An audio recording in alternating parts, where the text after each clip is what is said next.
한국을 붙잡기 위한 책략으로 트럼프가 선택한 G11.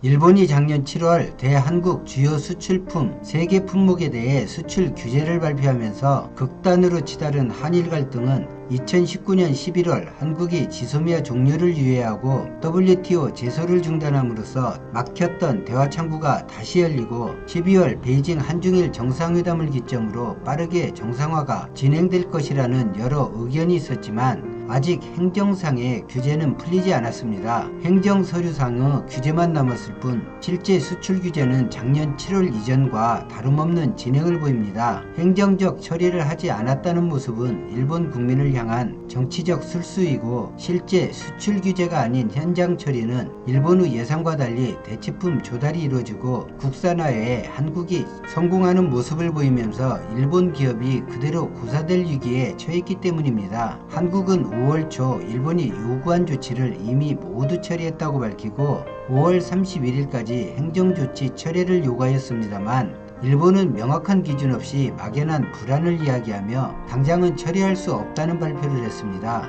이후 일본 언론은 한국이 징용공 문제와 위안부 문제를 해결할 방안을 내놓으면 모두 풀릴 거라는 기사를 내보내고 있습니다. 이미 모두 아는 이야기지만 결국 과거사 문제로 자유무역을 훼손한 걸 인정하고 있는 것입니다. 한국 정부는 일본 발표 후 바로 WTO에 중단했던 제소를 다시 진행한다고 발표했습니다. 그리고 협정문에 이름이 없지만 협정안 당사국보다 더 관심이 많은 미국이 연관된 한일 지소미아 종료 유예 차례가 전격적으로 발표되느냐가 상당한 관심사로 주목받고 있습니다. 이런 소란스러움 속에 트럼프 제안으로 인해 일본 정가는 물론 언론도 술렁이고 있습니다. 바로 트럼프가 제안한 G11에 관한 구상입니다. 트럼프는 단지 의장국이 행사할 수 있는 초청 형태를 넘어 G7을 해체하고 G11으로 확장하는 새로운 협의체를 만들겠다고 의견을 나타냈습니다. G7은 아시아 국가로는 일본이 유일하게 참가하는 것이 자부심이 크고 일본은 G7 이전의 G5 때부터 장립 회원임을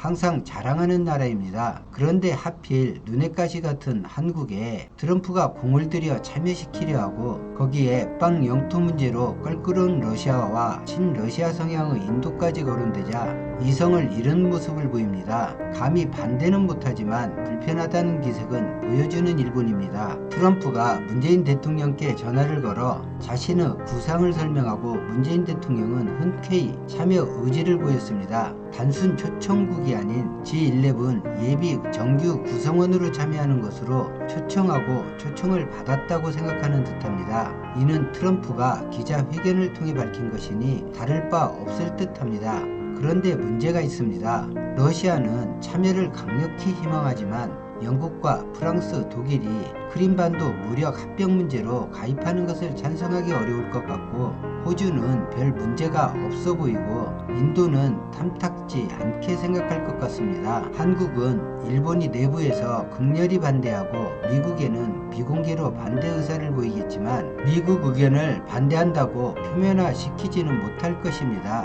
미국, 영국과 프랑스, 독일, 캐나다, 이탈리아는 현재 한국과 코로나로 인해 한층 급격히 가까워진 사이이고 최근 6.25 참전 용사들의 의료용품 지급건이 언론에 보도되어 다시 찬사를 받은 바 있습니다. 트럼프는 이전부터 러시아를 줄곧 G7에 포함시키고 싶어하지만 유럽 국가에 의해서 러시아와 인도는 대상에서 제외될 가능성이 커 보입니다. 러시아, 인도를 제외하자는 의견이 받아들이면 호주와 한국이 포함된 G9이 별 이견 없이 만들어질 것 같고 한국과 호주를 끌어들이기 위해 일부러 러시아와 인도를 함께 거론한 그것이 아닌가 생각이 들기도 합니다. 일본이 한국을 포함한다고 저리 방방 뜨는 걸 보니 문재인 대통령이 아베 복장 터지게 하려고 흔쾌히 대답했나 싶기도 하고 원하지 않아도 그만한 자격으로 인정해주는 대한민국 국격을 느껴봅니다.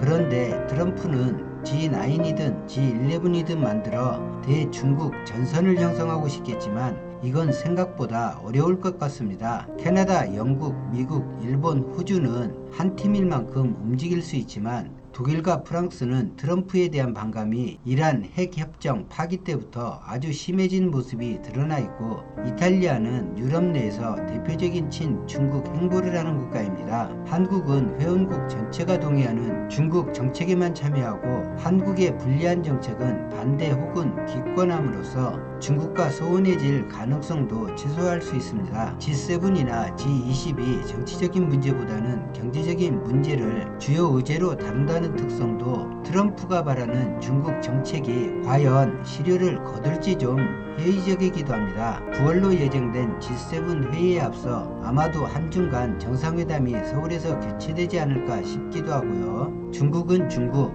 미국은 미국, 국익에 따라 따로 가기도 하고 같이 가기도 하고, 이제 한국은 그렇게 해도 될 나라가 된 듯합니다. 오늘 영상은 여기까지입니다. 고맙습니다.